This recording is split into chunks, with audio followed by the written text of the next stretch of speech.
Hello everyone. Today I will recap you a movie titled The Wicker Man. So make some tea and we'll start.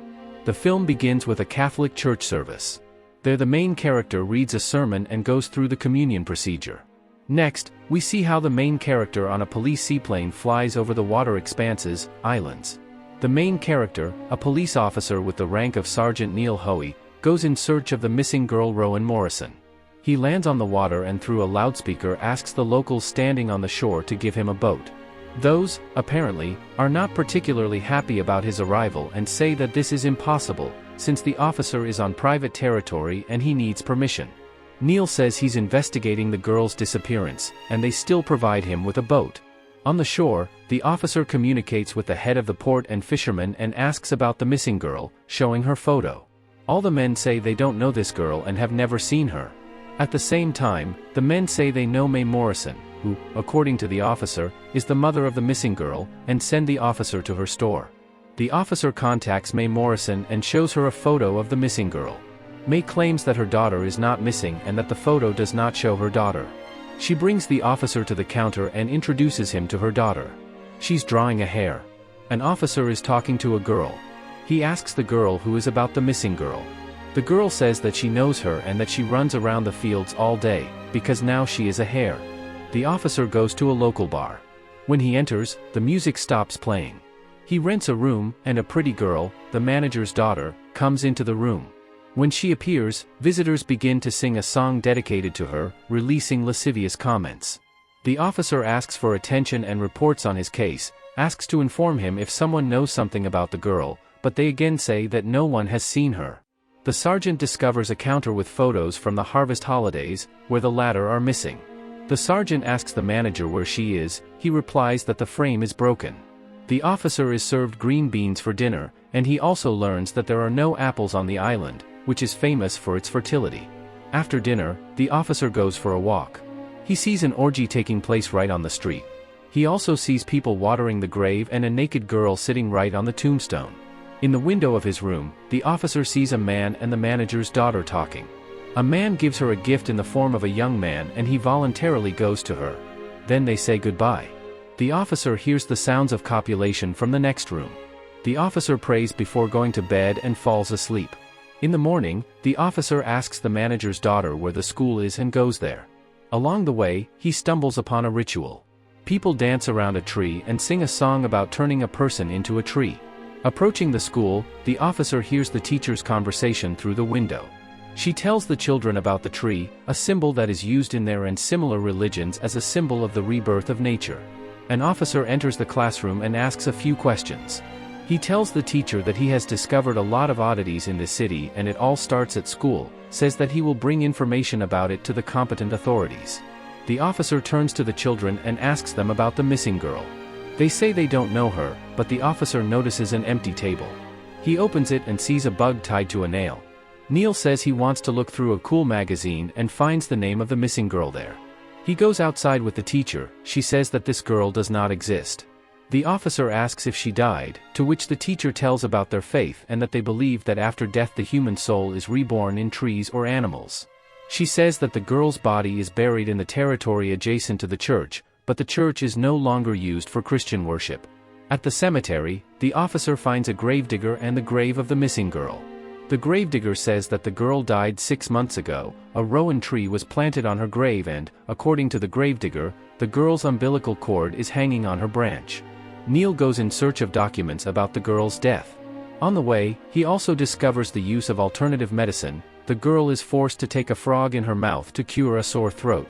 He goes to the Department of Registration of Deaths and Births, but finds no information about the death of the missing girl there. The officer approaches the photographer who is photographing the harvest holidays, asks him about the photo from the last harvest festival. He says that the copy has not been preserved. Neil decides to contact the minister of the island to get permission to open the burial of the girl. On the way, he sees another ritual, naked girls dancing around a fire and jumping over it. He comes to the minister's castle and asks for permission to exhume the body. The priest says they are very religious people, and there is no point in opening the grave, because no one killed the girl. The men had a religious dispute. The minister says that paganism was adopted on the island by his grandfather, who bought this island in the last century. The officer condemns their religion, but the minister does not pay attention to it and still gives permission for exhumation. When Neil opened the grave, he found a hair there. He returns to the estate and throws this hair at the feet of the minister. Having received no information from him, the officer sums up his trip. He arrived on the island, where everyone claims that they have never seen this girl. Later he finds out that the girl died and was buried, and when he opened her grave, he found a hair instead of a body. The officer assumes that the girl was killed during a pagan ritual, and is going to return to the mainland to report this to higher authorities. The minister says that it is good that the sergeant will not be here tomorrow, because tomorrow there will be a May Day ritual, which the sergeant will most likely not like. The sergeant enters the photographer's back room and finds there a photo from the last harvest festival and discovers that last year's harvest has died, and the missing girl is depicted in the photo. At night, the manager's daughter sings a song that the officer hears through the wall and calls him to her room, trying to seduce him. The sergeant is detained, and he remains in the room. In the morning, the girl says that she tried to invite him to her room. The officer goes to the library and searches for information about rituals. He learns that 3 main figures take part in the May Day ritual.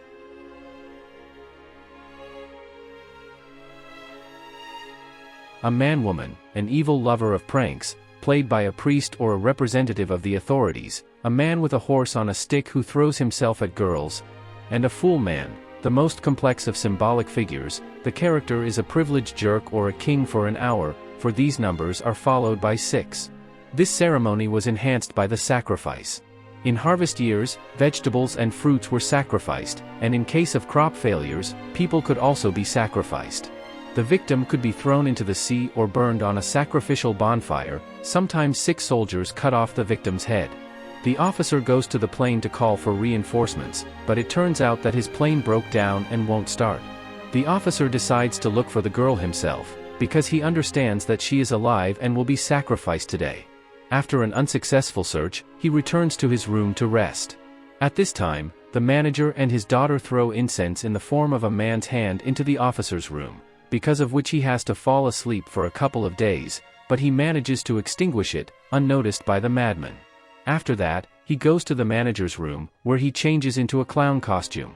The officer knocks out and ties up the manager, puts on his suit and goes to the ceremony. During the ceremony, the man-woman notices that the fool man is involved in the ceremony. The officer sees a man in a hair costume in the cart. The procession is approaching large stones similar to Stonehenge. 6 swordsmen cross swords, and the whole procession sticks its head into the hole between the swords. When a man in a hair costume approaches, the music stops, and the swordsmen pretend to chop off their heads. The mask falls off the girl, but not from the head. The procession goes to the seashore, where a sacrifice is made to the sea in the form of ale. A male-female, who is also a minister, announces a more serious victim. An officer in a clown costume sees a missing girl with her hands tied and tries to save her. Together they escape from the others through the cave and leave it.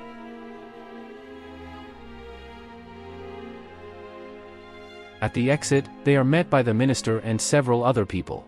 Rowan hugs the minister and he tells her she was great. The officer doesn't understand what's going on. He looks down and sees the water breaking on the rocks.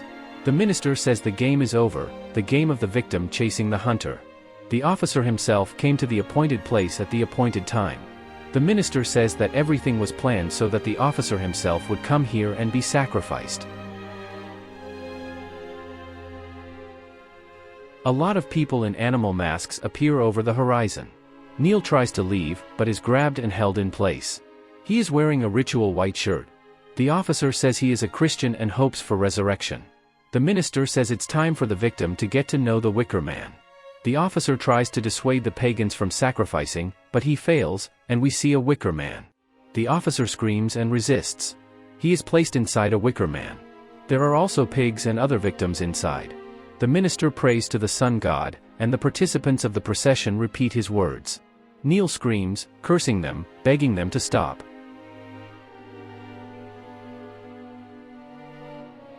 The Wicker Man is set on fire, and in the rays of sunset, under the singing of pagans and the cries of burning animals, he burns, and the main character prays for the last time and showers pagans with curses.